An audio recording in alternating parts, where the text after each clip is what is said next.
పెద్దలు ఒక మాట అంటారు, ideal mind devil's workshop. ఖాళీ హృదయాలు సైతానుగాడి కర్మాగారాలంట. నువ్వు ఖాళీగా ఉండు, నీ తల మీద కూర్చొని వాడు తబలా వాయించకపోతే నన్ను అడుగు. తిని పండుకో, కాముకత్వపు కోరికలు నీలో బయలుదేరకపోతే నన్ను అడుగు. ప్రార్థనకు శరీరాన్ని ఉంచక, శరీరాన్ని కష్టానికి అప్పగించుకోకుండా, కడుపు నిండా దీని కంటారా నిద్రపో, సావుకులైన విశ్వాసులైన పవిత్రతలో నిలవబడలేరు. అమ్మా అయ్యా, మన పిల్లలు ఉన్నారే, ఎగ్జామ్స్ అయిపోయినాయి అనుకోండి, ఇక ఎగ్జామ్స్ అయిపోయినాయి ఖాళీగా వదిలిపెట్టకండి. ఒకవేళ ఎగ్జామ్స్ అయిపోయినాయి ఖాళీగా వదిలిపెట్టారా, మీరు ఖాళీగా వదిలిపెడితే వాళ్ళు ఏది తీసుకుంటారు? ఫోన్ తీసుకుంటారు.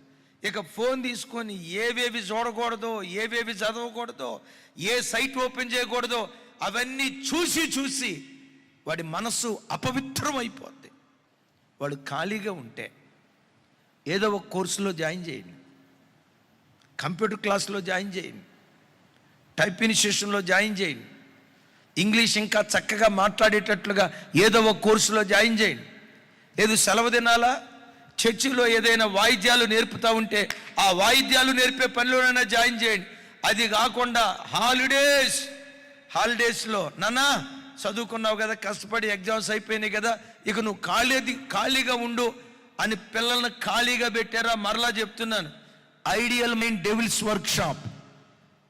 తల్లులారా, తండ్రులారా, సెలవులు రాబోతున్నాయి, పిల్లలకి ఎగ్జామ్స్ అయిపోతాయి.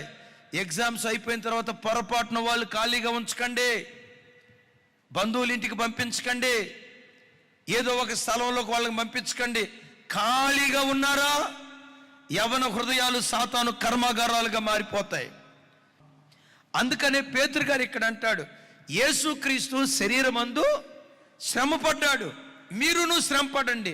అలా శ్రమ పడితే మీరు మనుజాసులు నెరవేర్చరు, పాపంతో ఇక మీకు జోలుండదు. ఏమండి, కష్టపడి పనిచేసేవాడికి పాపపు తలంపులు ఎక్కడొస్తాయి?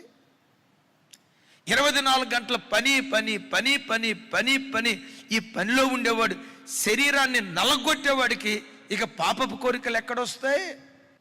మన ఆరాధ్య దైవం ప్రభు అయిన యేసుక్రీస్తు వారు ఉన్నారు. పగలంతా గ్రామాలు తిరిగేవాళ్ళు, రాత్రంతా ఒలీవల కొండ దగ్గరికి వెళ్ళి ప్రార్థన చేసేవాళ్ళు.